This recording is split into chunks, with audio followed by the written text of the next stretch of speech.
안녕하십니까. 프레시안 박인규입니다. 지난 시간까지 4번에 걸쳐서 2001년 9.11 테러의 실상에 관해서 알아봤는데요.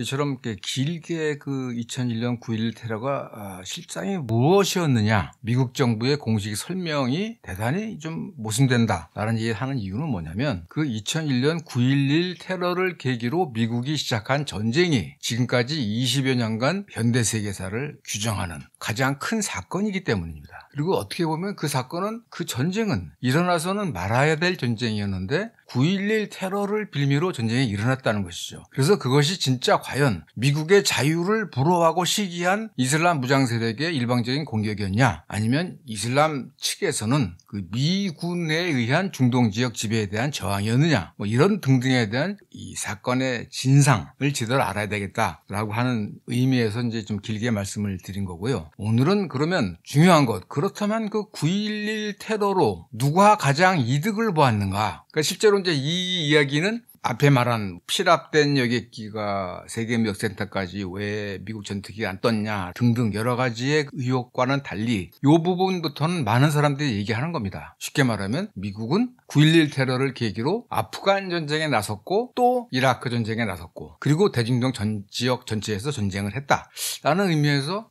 이게 어쩌면 미국은 9.11 테러 이전부터 아프간과 이라크에 대한 공격을 계획했던 것은 아닌가라는 의혹도 있고, 실제로 그거는 대체로 맞다고 생각을 합니다. 9.11 테러가 있었기 때문에 아프간 전쟁과 이라크 전쟁을 했는데, 아프간 전쟁은 이른바 그 오사마 빈 라덴의 은거지이기 때문에 9.11 테러의 주범이라고 얘기되는, 그래서 그 오사마 빈 라덴을 잡기 위해서 공격할 수 있다까지는 동의가 되지만 2003년 3월에 이라크 공격은 사실은 9.11 테러와는 아무 관련이 없는 오히려 사담 후세인이 중동 지역의 군사적 패자 또는 군사적 맹주가 된 것을 막기 위한 것이었다라는 것입니다. 이 부분에 대해서는 거의 많은 학자들이 또는 지식인들이 동의하는 바이죠. 자, 그렇다면 이런 거를 생각해 볼 필요가 있습니다. 사실 그 미국이 건국 이래 굉장히 전쟁을 많이 했다고 그랬잖아요. 근데 그 전쟁을 하는 가장 기본적인 이유는 뭐냐? 그거는 미국 자본의 대팽창입니다. 그러니까 우리나라에서 좋아하는 말 하자면 이제 경제 영토의 확장. 그러니까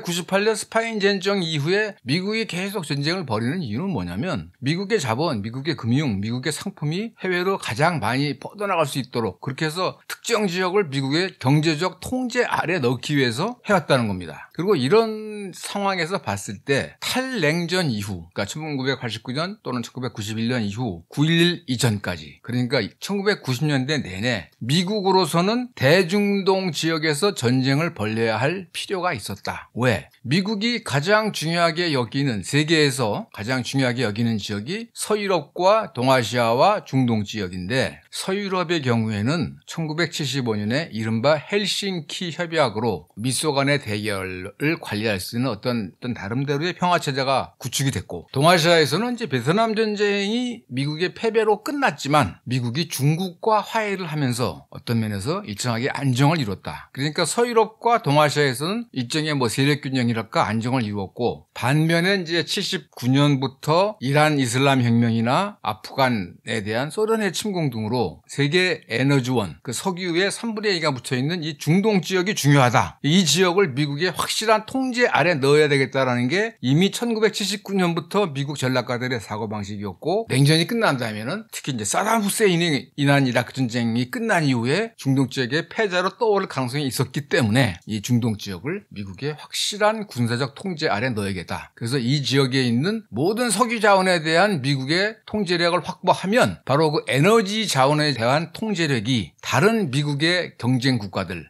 유럽연합이 됐건 중국이 됐건 일본이 됐건, 러시아는 석유가 많으니까요. 어쨌든 세계에 대한 통제력을 확보할 수 있다라는 생각을 해왔다는 겁니다. 그런데 때마침 2001년 9월 11일 일어난 미국에 대한 끔찍한 테러, 이것이 바로 대중동 지역의 전쟁을 벌여서 군사적 지배를 확보할 수 있게 된 결정적 계기였다는 거죠. 그래서 미국으로서는 정말 불감청이나 고소원, 감히 우리가 만들어낼 수는 없지만 그런 전쟁의 빌미가 나왔으면 좋겠다. 그게 이제 뉴 펄 하버죠. 새로운 진주만이 나왔으면 좋겠다라고 생각하는 순간에 일어난 겁니다. 그래서 이제 이 9.11에 대해서 여러 가지 설명이 있는데, 한 가지는 이제 미국 정부는 전혀 몰랐다. 또 한 가지는 일어날 것 같았는데 그냥 대충 알았지만 그냥 방치했다. 그리고 더 이제 심한 거는 이건 미국이 정보기관들이 자작극이다 라는 세 가지가 있는데, 어떤 것이 맞는지는 사람에 따라서 이제 다르겠죠. 그러나 중요한 것은 9.11 테러가 미국이 대중동 지역에 대한 군사 행동을 할 수 있는 가장 좋은 빌미가 됐다. 이거는 누구도 부정할 수 없는 얘기입니다. 대중동 지역이라고 하면 보통 페르시아만 근처, 사우디아라비아를 비롯한 이라크나 이란 같은 고지역, 중동 지역, 플러스 서쪽의 북아프리카 지역, 그리고 동쪽의 아프간, 그리고 북쪽의 중앙아시아까지도 포함될 수 있는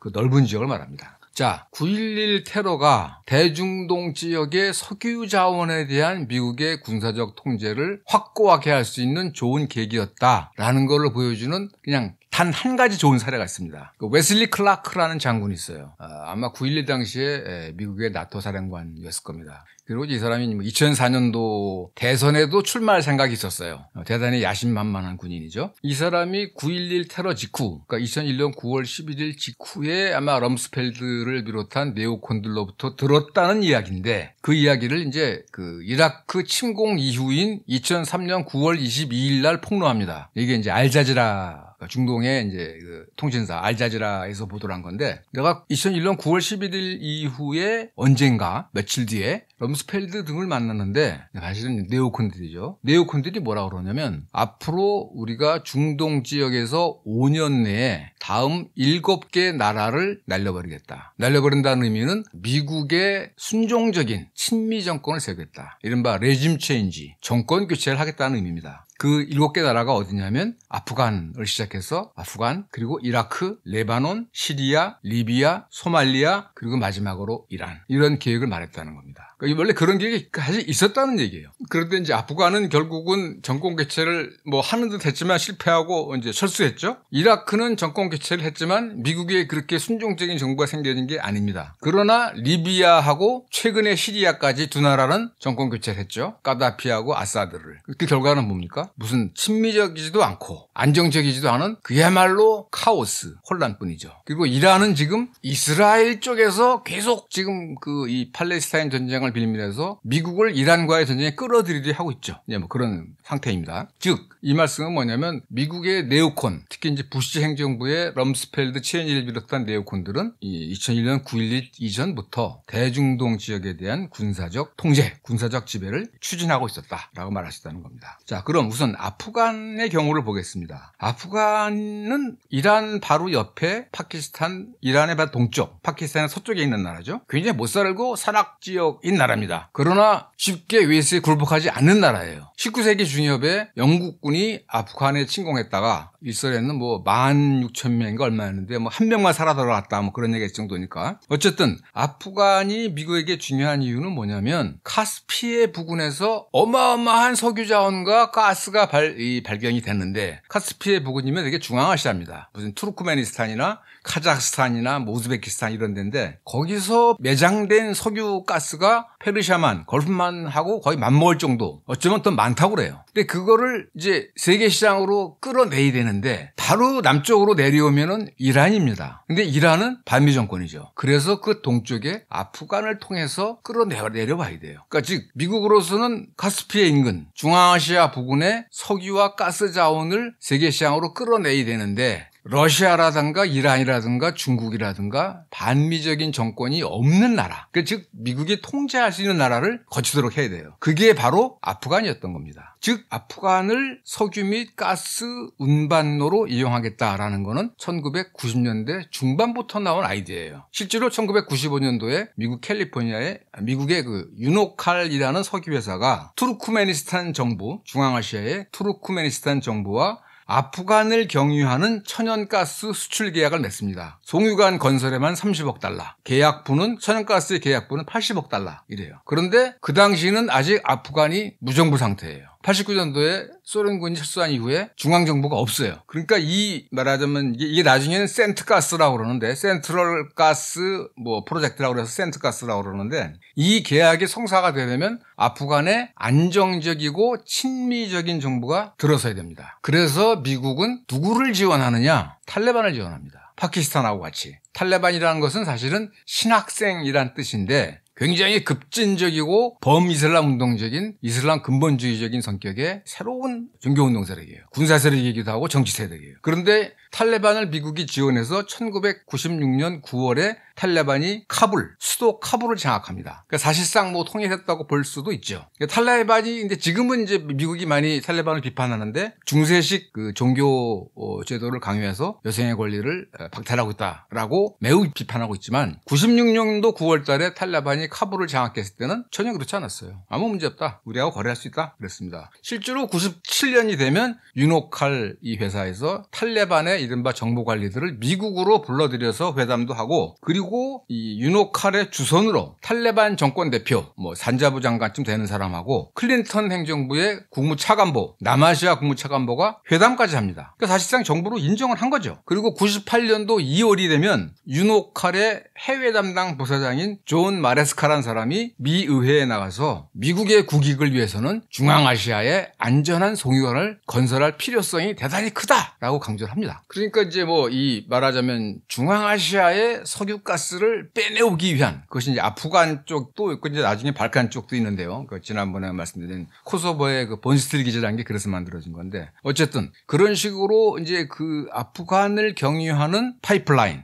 석유, 이 송유관 또 가스관을 만들 계획이 진행되고 있었는데 98년도 하반기가 되면서 이 계획이 좀 차질이 생깁니다. 차질이 생긴 원인은 뭐냐면 알카에다로 추정되는 이슬람 부장 세력의 아프리카 주재 미국 대사관 케냐하고 탄자니아에 대한 폭탄 테러 공격 그리고 이에 대한 보복으로 미국이 아프간의 오사마 빈 라덴 은거지라고 주장하는 곳에 그리고 수단의 이슬람 부장 세력 근거지라고 주장되는 곳에 대해서 순항미사일 공격을 해요. 근데 그 수단의 경우는 사실은 이게 수단의 유일한 제약 공장이었어요. 엄청난 피해를 입히죠. 어쨌든 98년도 이 8월 이후가 되면 이 그동안 뭐 호바르 타원이 뭐 리야드니 이런 이 미국에 대한 테러가 오사마 빈 라덴을 정점으로 하는 알카에다라는 이슬람 무장 세력이 하는 거로구나라는 이 인식이 퍼진 거죠. 따라서 오사마 빈 라덴이 아프간에 응가하고 있다면 동일관 계획이 실천되기가 어려웠던 겁니다. 그런 상황이었지만 그래도 미국이 이 중앙아시아의 그 어마무시한 뭐 하여튼 중앙아시아의 석유 자원에 대한 표현을 보면 중앙아시아는 그야말로 석유의 바다 위에 떠 있는 섬이다. 그리고 인류 역사상 이보다 더 큰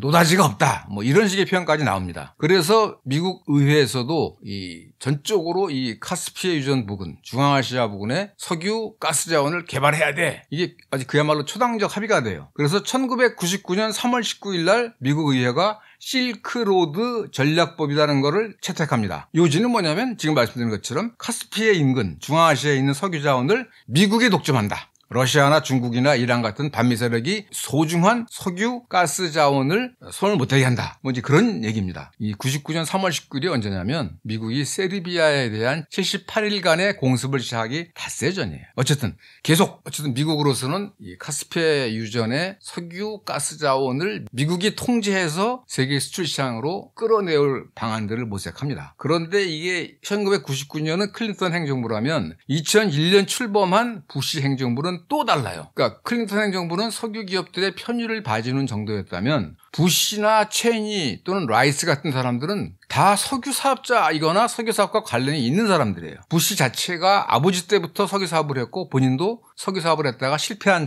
전력이 있고 그래서 이제 이 사우디 부호로부터 이제 도움을 받았고 체니라는 사람은 부통령이 되기 전에 5년간 헨리 버튼이라고 전 세계에서 가장 큰 석유 관련 기업의 사장을 한 사람이고 라이스라는 국가안보보좌관은 쉐브론이라는 미국의 굉장히 큰 석유 기업에 이사를 했고 유조선 중에 하나가 콘돌레자라고 이름을 지었습니다. 그러니까 이 사람 사실은 뭐 석유 사업자랑 관련 없어요. 그러니까 석유 자원 개발에 클린턴 행정부보다 훨씬 더 열심인 사람들이죠. 자, 그래서 어쨌든 이 센트가스 중앙아시아에 있는 석유와 가스 자원을 끌어내오려면 그것이 뭐 아제르바이잔을 통해서 터키로 가든가 아니면 아프간을 통해서 인도양을 가든가 어쨌든 이란과 러시아를 통하지 않는 송유관을 만들어야 되는데 그거를 이제 탈레반하고 그 1998년 8월 이후 계속 한 20차례 협상을 했다고 그래요. 그 협상 조건 중에 하나는 그거겠죠. 그 너네 나라에 아프간에 은거하고 있는 오사마 빈 라덴을 미국에 넘겨라. 뭐 그런 거였겠죠. 잘 안 됩니다. 안 됐는데 그 협상이 2001년 8월까지도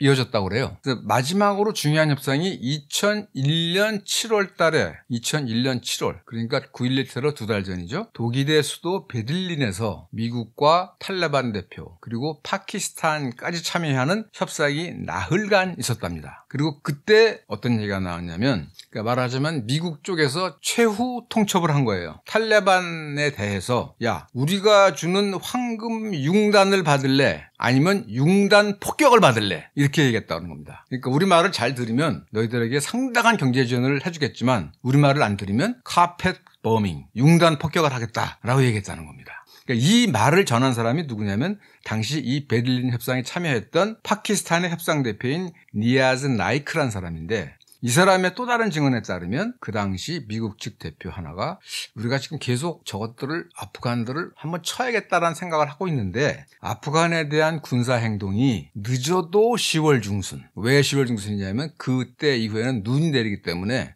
눈이 내리기 이전인 늦어도 10월 중순 이전에 군사 행동이 시작될 것이다 라고 말했다는 겁니다. 이 두 가지 발언은 영국 언론이 보도한 거예요. 황금 융단을 받을래? 융단 폭격을 받을래? 이거는 가디언이라는 영국 신문이 2001년 9월 22일 그러니까 그 테러가 나고 열하루 뒤죠. 그리고 10월 중순 이전에 군사행동한다. 이거는 BBC가 2001년 9월 18일 일주일 뒤입니다. 그때 보도한 거죠. 실제로 미국이 아프간을 언제 공격했는가? 2001년 10월 7일 날 공격합니다. 그러니까 이것을 보면 미국은 아프간을 경유하는 파이프라인을 짓기 위해서 그리고 그 나라의 안정적이면서도 미국 말을 잘 듣는 그런 친미 정권을 세우기 위해서 군사 공격을 이미 예상을 하고 있었고 9.11 테러가 나니까 그것을 빌미로 한 달도 안 돼서 공격을 했다라는 얘기가 나오는 겁니다. 여기서 중요한 것은 뭐냐면 미국이 탈레반 정권에 대해서 오사마 빈 라덴이 지금까지 미국에 대한 테러의 주범이야 기획자야 하면서 신병을 요구했는데 그럼 탈레반 측에서는 어쨌든 자기 나라에 있는 동조 세력일 수도 있고 뭐 그런 사람 같은 이슬람 세력이니까요. 그 오사마 빈 라덴을 인도하려면 뭔가 나름대로 명분이 있을 거 아닙니까? 그래서 계속 탈레반 측에서는 그가 테러의 기획자 내지는 주범이라는 좀 증거를 주라. 그럼 우리가 넘기겠다라는 얘기 했는데 결국은 안 됐다는 겁니다. 그리고 더 중요한 것은 뭐냐면 오사마 빈 라덴이 9.11 테러 닷새 후인 9월 16일 CNN인가 같은 어떤 방송과의 인터뷰에서 나는 9.11 테러를 주도하지 않았다라고 부인을 했다고 그래요. 그러니까 이게 지금 많은 사람들이 얘기를 하지만 2001년 9.11 테러가 오사마 빈 라덴이 계획하고 주도하고 지시했다라고 하는 증거는 없다는 겁니다. 그러니까 좀 전에 말씀드린 것처럼 미국은 98년 하반기부터 오사마 빈 라덴 신병 인도와 관련해서 약 3년간 탈레반 측과 20차례 회동을 했지만 결론을 못 냈다는 것이고 이 부분에 대해서 1980년대에 CIA 파키스탄 지부장을 했던 밀튼 비어든이라는 미국인이 있어요. 이 사람은 실제로 1차 아프간 전쟁을 잘 아는 사람이죠. 이 사람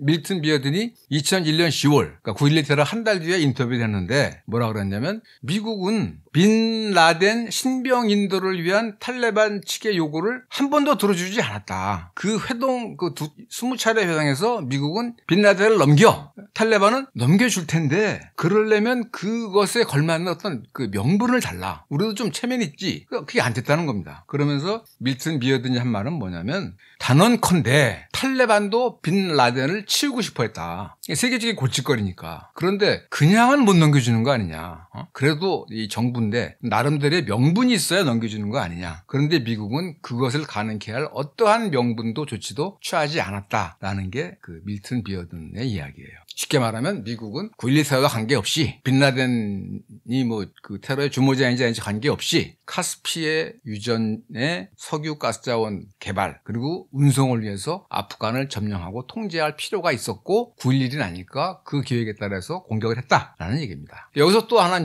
주목해야 될 것은 그 9.11 10월 7일 아프간 공격 이후 아프간의 신임 총리로 앉힌 하미드 카르자이라는 사람, 그리고 부시 대통령의 아프간 특사로 아프간에 파견된 잘마이 칼리자드라는 사람, 이 사람도 이제 아프간 사람인데 이 두 사람이 다 이전에 아까 말한 그 유노칼, 그 중앙아시아 투르크메니스탄과 가스 수출 계약을 맺은 유노칼 회사에 월급을 받아먹은 사람들이었다. 고용인들이었다라는 거고, 하미드 카르자이는 CIA의 첩보원이었다. 간첩이었다라는 겁니다. 즉, 그 9.11 테러와 무관하게 이미 그 전부터 미국은 아프간을 군사적으로 통제하고 싶어 했다라는 얘기입니다. 이라크의 경우는 어떠한가? 이라크는 뭐 여러 번 말씀드렸습니다만 1972년인가요?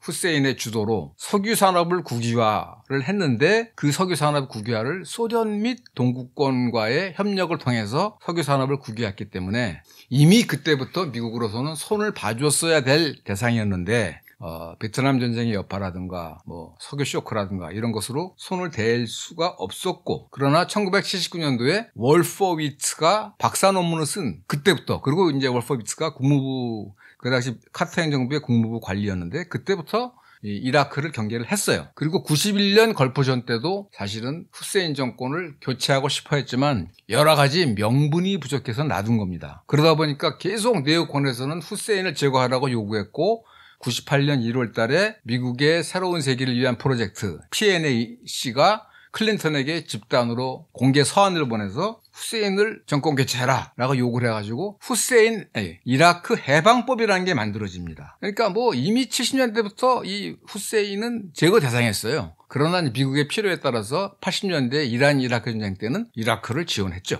그리고 결국 이제 2000년 9월 달에 그 PNAC, 미국의 새로운 세기를 위한 프로젝트에서 미국 방위의 재건이란 말하자면 보고서를 발표하는데, 새로운 미국의 세기를 위한 전략 군대 자원, 이게 부제입니다. 여기서 중요한 얘기를 하는데 뭐냐면, 걸프 지역에 상당한 규모의 미군이 영구적으로 주둔해야 된다. 그런데 그 미군 주둔은 후세인 정권 교체의 차원을 넘어서는 중대 과제이다. 그러니까 미국이 중동 지역에 계속 주둔해야 되는 것은 우선 후세인 정권 교체도 있지만 그보다 더 중요한 목표를 위한 것이다. 그것은 뭐냐? 대중동 지역에 대한 군사 지배를 영속적으로 가져가야겠다라는 얘기입니다. 그리고 이러한 미국의 속내를 가장 잘 드러낸 한 가지 사례가 뭐냐면, 아까 처음에 말씀드린 웨슬리 클라크의 말도 있지만 9월 11일 오전 9시 전후에서 테러가 일어났잖아요. 그거 일어나고 몇 시간도 안 돼서 한 뭐 두세 시간이라고 그래요. 러브스펠드 국방장관이 급하게 휘갈겨 쓴 메모가 있습니다. 그 메모 내용이 다 알려져 있는데 그 메모 내용을 뭐냐면, 첫 번째가 뭐냐면 SH를 칠 가능성을 판단하자. SH가 누구냐? 사담 후세인입니다. 그러니까 이슬람 테러 세력이고, 그리고 사담 후세인은 세속적 좌파 정권이에요. 바트당이라고 해서. 사실 이슬람 세력하고는 앙숙이에요. 굉장히 사이가 안 좋아요. 그런데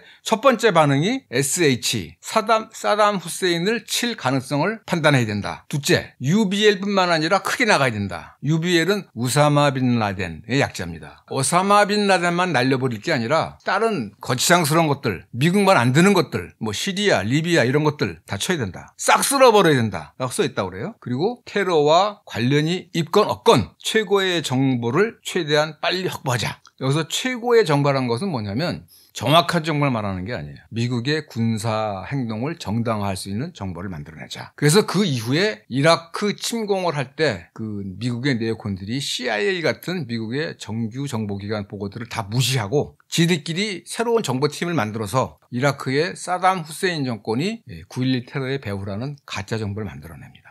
기막힌 일이죠. 이와 관련해서는 미국과 영국의 고위 관리들이 뭐 다 증언을 하고 있어요. 이거 석유를 위한 것이고 중동 지역 지배를 위한 것이다. 테러 때문이 아니다. 무슨 테러와의 전쟁? 아니다. 석유다. 석유 통제다.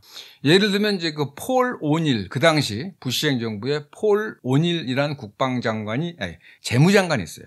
이 사람이 보니까 9.11 다음 날부터 러브스펠드나 무슨 뭐 체인이나 뭐 월퍼비츠 같은 네오콘들이 계속 이라크 공격을 얘기하더라는 거예요. 그러니까 이게 테러가 아니라 석유였구나. 그러니까 이 사람이 이제 그 론서 스킨드라고 월스트리트 저널 기자하고 공저로 뭐 프라이스 오브 로열티, 충성의 대가라는 책도 내는데, 어쨌든 자기가 직접 들여다보니까 이 사람들이 테러에 테러 방지에 관심이 있는 게 아니라 석유 자원 확보에 그냥 꽂혀 있더라. 그렇게 얘기를 해요. 영국에서도 그 조나단 포릿 경, 그러니까 이제 귀족이죠. 블레어한테 막 지속 가능한 개발에 관한 그런 문제를 조언해주는 분이라고 하는데 그 사람도 그런 얘기를 해요. 이라크가 세계 두 번째의 석유 자원을 갖고 있지 않았다면 이번 전쟁은 일어나지 않았을 것이다. 그러니까 그 당시에 공식적으로 세계 1위의 석유 매장 국가는 사우디고 세계 2위는 이라크였어요. 그런데 이라크는 사실은 서방 국가들이 들어가서 이 석유 자원 개발하지 않았기 때문에 정확하게 몰라요. 그래서 일설에서는 아마 이라크가 사우디보다도 석유 자원이 많을 거다. 그런 얘기가 있었어요. 근데 이 존 포릿 경의 말은 뭐냐면 이라크가 석유가 있기 때문에 공격을 당하는 거다. 이건 테러와 관련 없다라는 얘기입니다. 그래서 미국이 2003년 3월 20일인가 이라크를 공격하는데 이미 그 한 달 전 2003년 2월 달에 전 세계 특히 유럽과 미국에서 반전 데모가 일어납니다. 반전 시위가 일어납니다. 그리고 프랑스와 독일, 독일의 슈레더, 프랑스의 올랑드인가요? 사르코지인가요? 하여튼 프랑스와 독일의 지도자들이 공식적으로 반대합니다. 프랑스는 안보리에서도 반대를 했어요. 그러니까 이게 이미 다 그 당시엔 다 알았다는 겁니다. 지금은 이제 많은 사람들이 그거를 까먹었는지는 모르지만 2003년도 3월 달에 미국이 이라크를 공격할 때 웬만한 사람들, 뭔가 세계 문제에 관심 있는 사람들은 이거는 테러와 관련이 없고 석유를 위한 전쟁이고 미국이 진짜 일부러 그러니까 이제 영어로는 war of choice라고 그러는데 선택한 전쟁이다. 불가피한 전쟁이 아니고 정당한 전쟁도 아니고 부당한 전쟁이다 라는 생각들이 그때 이미 다 있었습니다. 사실은. 쉽게 말하면 아프간 전쟁, 특히 이라크 전쟁, 그러니까 9.11 테러를 빌미로 한 아프간 전쟁, 그리고 특히 이라크 전쟁은 석유 확보를 위한 것뿐만 아니라 미국의 세계 지배를 위한 전쟁이다 라는 인식이 이미 그 당시에 있었다는 겁니다. 지난번에 제가 처음 이 9.11에 관해서 말씀드릴 때 소개해드린 리차드 포크라는 프린스턴 대학의 국제법 교수가 있어요. 매우 진보적인 분인데 이분은 그 이라크 전쟁을 딱 한마디로 어떻게 정의하느냐. 세계 지배를 위한 전쟁이다. 글로벌 도미넌스 프로젝트다. 그렇게 얘기를 하면서 미국이 말하는 테러와의 전쟁이란 것은 미국의 정확하게는 미국 지배 엘리트의 전 지구적 이익에 대해서 적대적이라고 인식되는 모든 비국가적 혁명 세력과의 대결이다. 국가가 아니라 이른바 이슬람 무장 세력을 비롯해서 미국의 전 지구적 이익 추구에 방해가 되는 세력들, 그것을 없애기 위한 전쟁이다 라고 얘기를 했고, 필리스 베니스라는 반전 활동가는 미국이 지금 정의로운 복수라는 이름 아래 세계를 정복하려 하고 있고 미국의 권력을 전 세계로 확산시키려 하고 있다라고 비판을 했습니다. 즉 아프간 전쟁과 이라크 전쟁의 예를 보면 9.11 테러가 일어났기 때문에 더 이상의 테러를 막기 위해서 무슨 이슬람 무장 세력들을 징벌하겠다는 게 아니라 그 이전부터 특히 냉전이 끝난 이후에 서유럽과 동아시아 쪽은 이미 미국의 구상대로 나름대로 정리가 됐으므로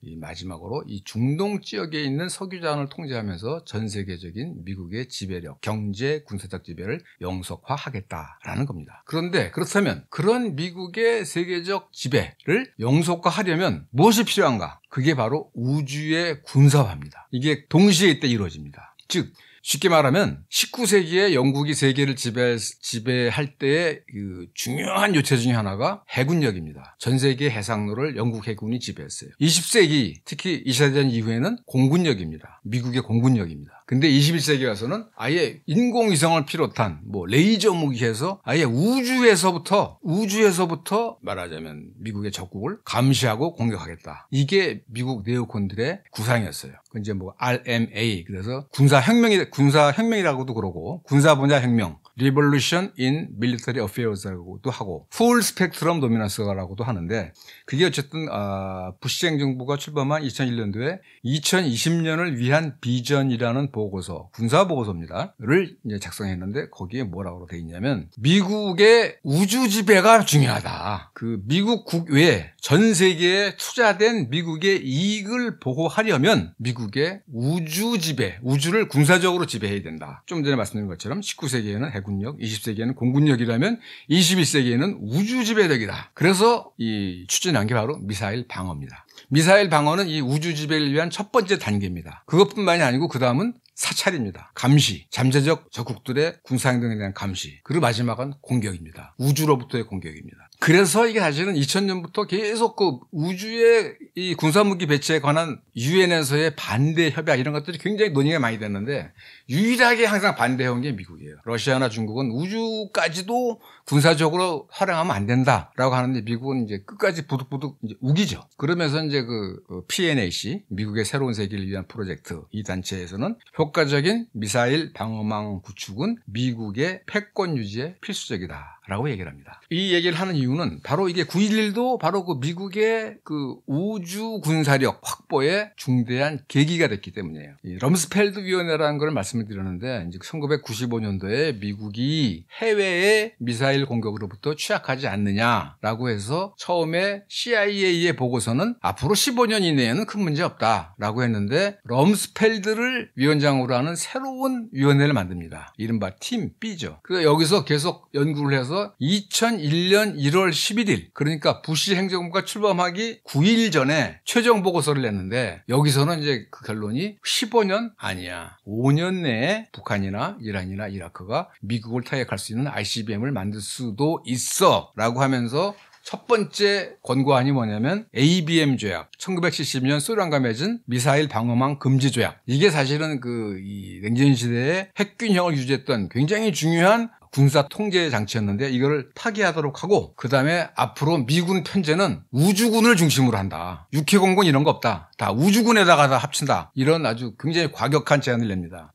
ABM 조약은 파기되죠. 2002년도에. 그리고 우주군은 이제 실패합니다. 근데 이제 여기서 이게 왜 중요하냐면 9월 11일 오후 6시 45분. 그러니까 세계무역센터의 피랍 여객기가 충돌하고 한 10시간쯤 지난 뒤에 럼스펠드가 긴급 기자회견을 합니다. 근데 기자회견 했는데 그 목표가 뭔지 아세요? 바로 미국의 군사력 증강을 위한 주장을 하기 위한 거예요. 그 당시에는 민주당이 다수당이었어요. 그래서 상원 군사위원회도 민주당 의원이 위원장입니다. 칼 레빈이라는 분인데 대놓고 공격을 합니다. 럼스펠드 장관이 칼 레빈 군사위원장에 대해서 당신네들 지금까지 무슨 사회복지 이런 것 때문에 재원이 없다면서 미사일 방어막 이런데 예산 배정을 굉장히 인색하게 했잖아. 그랬지. 자, 당신은 이번 9.11 테러, 이번 테러를 통해서 미국이 국방 예산을 대폭적으로 늘려야 할 위험에 처해 있다는 사실, 따라서 국방비를 대폭 늘려야 한다는 사실을 인정하는가? 납득하는가? 라고 공격을 한 거예요. 미국이 지금 그야말로 실존적 위협에 처해 있다. 미국 국내에서 피랍 항공기가 세계무역센터를 치고 국방부를 치고 따라서 이거 막으려면 엄청난 국방비가 필요해 라고 공격을 한 겁니다. 실제로 2001년 이후로 미국의 국방비가 어마무시하게 늘어납니다. 전쟁을 위한 나라가 돼버리는 거죠. 더 중요한 것은 9.11 이후 불과 3일 만에 미국 의회가 전쟁에 관한 거의 전권을 행정부로 넘겨버립니다. 그게 이제 AUMF라고 해서 군사력 사용에 관한 권한이양법인데 거의 미국을 지키기 위해서라면 대통령이 필요하다고 생각되는 모든 조치를 할 수 있다. 그야말로 백지수표를 준 거예요. 불과 4일 만에. 9.12 테러의 실상이 무엇이고 그래서 이걸 어떻게 하는 것이 가장 효과적이게 막을 수 있는 것인가에 대한 어떤 숙고도 토론도 없이 그냥 4일 만에 전쟁에 관한 모든 권리를 대통령한테 준 겁니다. 더 기막힌 것은 대통령에 대한 전쟁 권한 부여 법안이 상원에서는 98대 0 그리고 하원에서는 420대 1로 그야말로 압도적 찬성으로 가결됐다는 거예요. 순식간에 딱 한 명의 반대가 있었습니다. 딱 한 명. 그 한 명이 누구냐면 캘리포니아 출신의 민주당 흑인 여성 의원이에요. 바바라 리라는 분입니다. 대단히 용감한 분이죠. 이분은 반대를 하면서 군사 행동을 강화하는 거는 폭력의 악순환만 강화시킬 뿐이고 혼란이 올 뿐이다. 더 중요한 거는 뭐냐면 이렇게 되면 국가 안보라는 미명 아래 미국 시민들의 자유가 억압될 것이다. 이게 맞는 말이죠. 그로부터 10여 년이 지난 2013년이죠. 에드워드 스노우든이 NSA 같은 미국 정보기관들이 미국 시민들을 전부 사찰하고 있다라고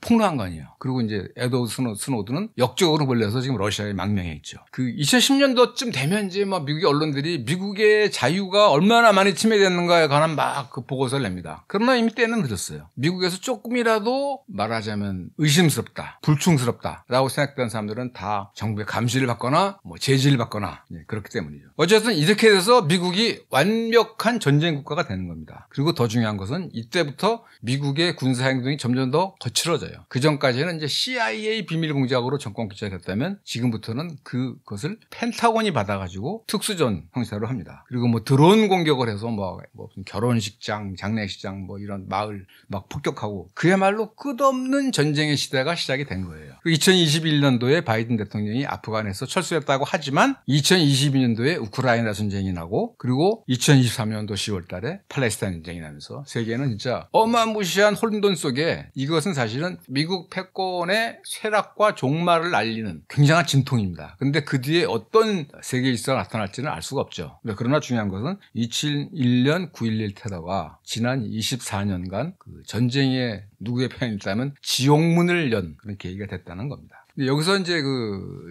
말씀드리고 싶은 것은 뭐냐면 미국은 항상 자신의 군사력 사용이 방어를 위한 것이다. 또는 세계의 평화와 안정을 위한 것이다. 라고 주장을 하고 되게 그게 맞는 것처럼 받아들여집니다. 그러나 미국 역사를 이렇게 쭉 들여다보면 뭐 1845년에 멕시코 전쟁부터 미국이 벌인 전쟁이 상당한 기만에 의해서 마치 미국이 공격을 받아서 정당한 방어를 위한 전쟁인 것처럼 보이지만 실제로는 그렇지 않았다는 거죠. 아주 대표적인 게 뭐 1964년에 통킹만 사건 같은 경우인데 1898년에 스페인 전쟁도 상당한 의문이 있고 진주만 기습도 상당한 의문이 있고 지금까지 말씀드린 2001년 9.11 테러도 굉장히 의문이 있습니다. 최근에 윤석열이 비상계엄을 할 때도 지금 뭐 이른바 HID라고 그래서 어떤 소요사 사태를 일으킨 다음에 이게 북한군 소행이다. 따라서 우리의 안보가 위험하다 해서 비상계엄을 정당화하려 했다라는 얘기를 하는데 이게 사실은 서방 제국주의 세력이 아주 단골로 써먹은 수법입니다. 이제 false flag이라고 그러는데 가짜 깃발이라고 그러는 건데 쉽게 말하면 좌익 또는 공산주의 세력의 테러인 것처럼 보이게 만들어서 지배 계층의 권력을 강화하는 거예요. 그게 대표적인 게 미국이 쿠바를 상대로 벌인 노스우드 작전이라는 게 있고 그러니까 쿠바에 대해서 정당한 군사력의 사용이다라는 거를 발동시키기 위해서 이게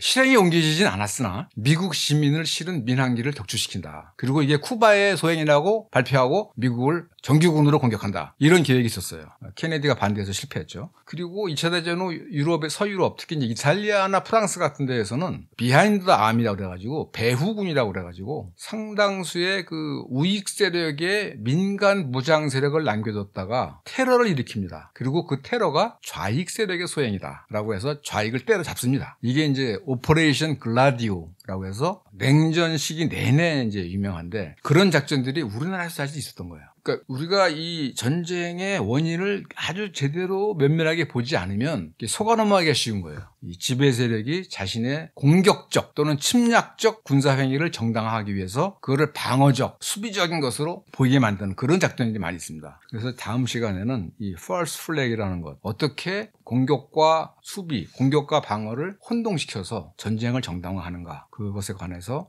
알아보도록 하겠습니다. 오늘 얘기는 여기까지 하겠습니다. 지금까지 들어주셔서 감사합니다.